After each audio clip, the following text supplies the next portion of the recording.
I remember the exact moment I realized my idea might never see the light of day. It was 2 years ago, in a cramped conference room with fluorescent lights humming overhead. I was pitching my app Concept, an AI-driven organizer that used predictive algorithms to streamline tasks, events, and personal projects, to a panel of potential investors. The four of them sat across from me, arms folded, expressions blank. After I finished my enthusiastic spiel, there was a heavy silence. One investor finally cleared his throat and said, "So, basically, you're building a to-do list with AI fluff." The others snickered. My cheeks burned. This wasn't just a to-do list with AI fluff. My app, tentatively called Core Plan, would integrate seamlessly with emails, calendars, and productivity tools, anticipating a user's needs before they even realized them. It was supposed to be a revolutionary step beyond standard scheduling apps. But the investors' words cut deep. I tried to protest, to explain how advanced the underlying technology was, how it could reprioritize tasks in real time based on shifting deadlines and even user stress levels. But they waved me off. "Thanks for your time," another investor said. "We'll be in touch." The stiff, dismissive handshake told me all I needed to know. They wouldn't be in touch. And that was just one of many rejections that year. You see, I'd spent months hustling from one pitch event to the next, lugging around prototypes on my laptop, pointing to data charts, dreaming big. I'd present at local tech meetups, spending weekends refining my pitch deck. But the response was always tepid at best, outright dismissive at worst. I heard the same criticisms on repeat. Too ambitious. Not different enough. Why would anyone need that? Some of them ridiculed me for trying to break into a saturated productivity market. Others just didn't see the point of predictive scheduling. Over time, my confidence took a beating. Maybe I should pivot. I lamented to my best friend, Marie, one late night in a coffee shop. We were hunched over my laptop, the screen still showing the latest pitch deck. Or give up. Everyone thinks it's worthless. Marie was the one person who consistently believed in my project. She'd shrug and say, "You can pivot if you want, but do you truly believe in the core idea? If yes, keep going. One day, someone important will see the value." She'd hand me a fresh latte, pat my shoulder, and remind me that every major innovation started out with a chorus of naysayers. Still, doubt gnawed at me. I was 26, scraping by on freelance coding jobs and living in a tiny studio apartment that doubled as my office. My parents worried about me. "Son, are you sure you want to keep throwing time into this app?" My dad would gently ask. My older brother teased that I should get a real job. Even my own fiancée, Lucy, gave me that pinch-lip look whenever I mentioned I'd turned down a part-time job offer in favor of one more round of investor pitches. The rejections stung, especially from people I cared about.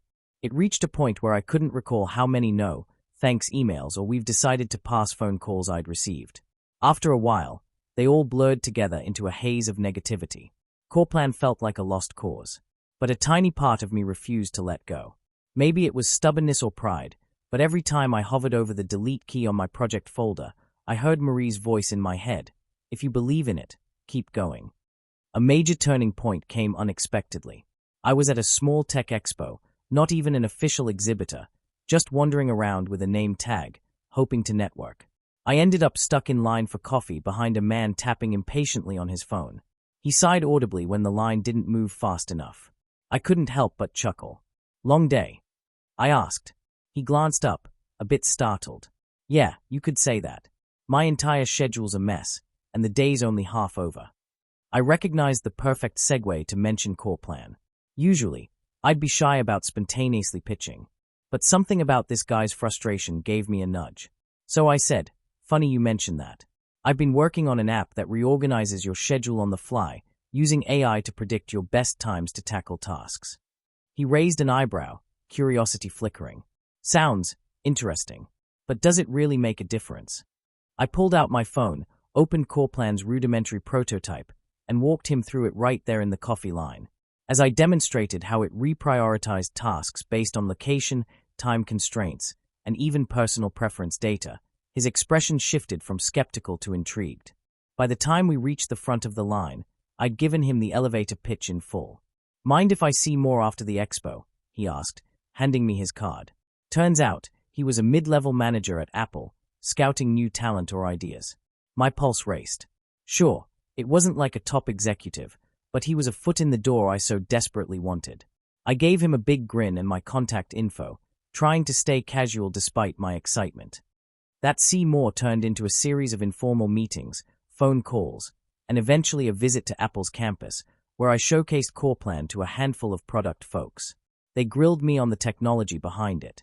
They loved the concept of real-time AI adjustments, though they had a ton of suggestions to refine the user experience. I took furious notes, spent the next few weeks coding updates, then circled back with them. Bit by bit, Apple took more interest. They wanted to see if my concept could integrate with iOS features like Siri or Apple Calendar.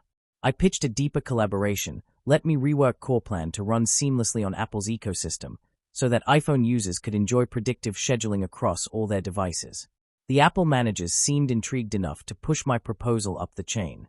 Meanwhile, I was still funding everything out of my own pocket. When I told Marie about the Apple connection, she practically jumped for joy. See, I knew you'd find the right audience. She teased that soon I'd be sipping lattes in Cupertino's fancy cafe. I tried to temper my hopes, remembering how many times I'd been told we'll be in touch, only for it to amount to nothing. Except this time, it wasn't nothing. One day, I got an email from an Apple executive, politely requesting a meeting to discuss a potential partnership or acquisition of your technology. My jaw dropped. I read it twice, heart pounding. This was the break I'd dreamed of, and ironically, it came at a time when I'd nearly given up. The meeting was set for 2 weeks later, at Apple HQ.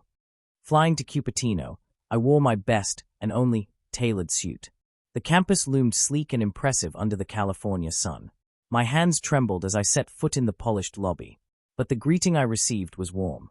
The executives, a mix of product leads and legal staff, asked thorough questions about my code, potential patents, scalability.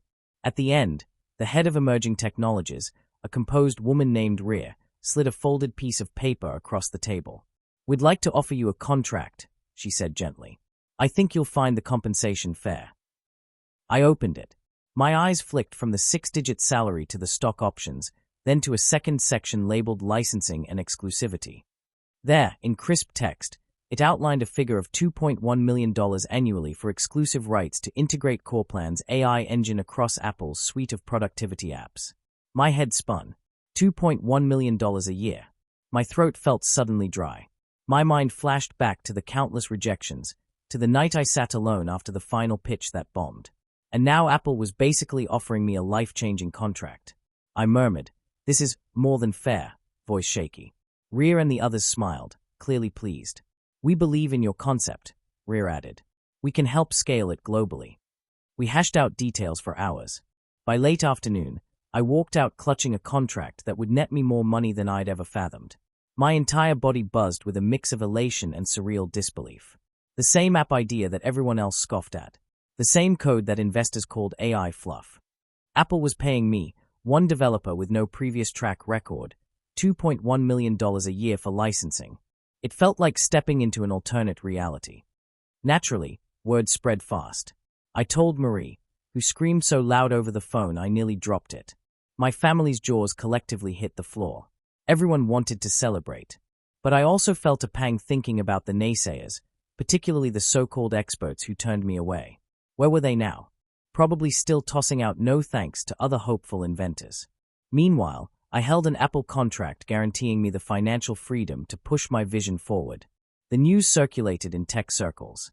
I got interview requests from local media, bloggers, even some bigger outlets curious about how a developer with no brand name could sign such a lucrative deal. It wasn't about name recognition, I told a journalist. Apple saw potential in the idea, recognized it would complement their ecosystem. That's all. But behind the scenes, I remembered all the nights I nearly gave up, the heartbreak of rejections. That memory kept me grounded. Even though my bank account soared, I vowed to stay humble, to keep building for the sake of building, not just for money or clout. The day the contract officially commenced, Apple flew me out again for a small press event announcing the partnership. Stepping onto a stage in front of tech press, I introduced the next iteration of CorePlan, now integrated with iOS, rebranded with Apple's design language. The applause felt surreal.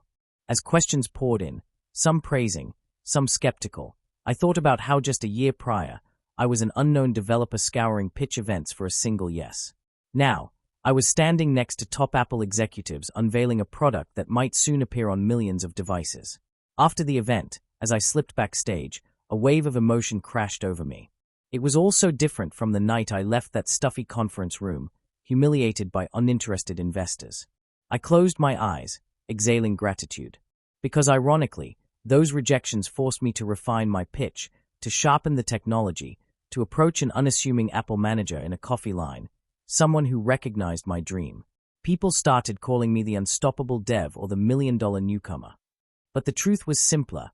I was a normal guy with an idea that nearly everyone shut down, until, at last, the right pair of ears listened. Nowadays, Apple pays me $2.1 million a year for the licensing rights to CorePlan, plus some consulting fees. It's changed my life, obviously. I bought my parents a small vacation home, set up a scholarship fund at my old high school, and yes, I finally moved out of that dingy studio. But beyond the money, what really matters is that the app one poured my heart into is being used by millions.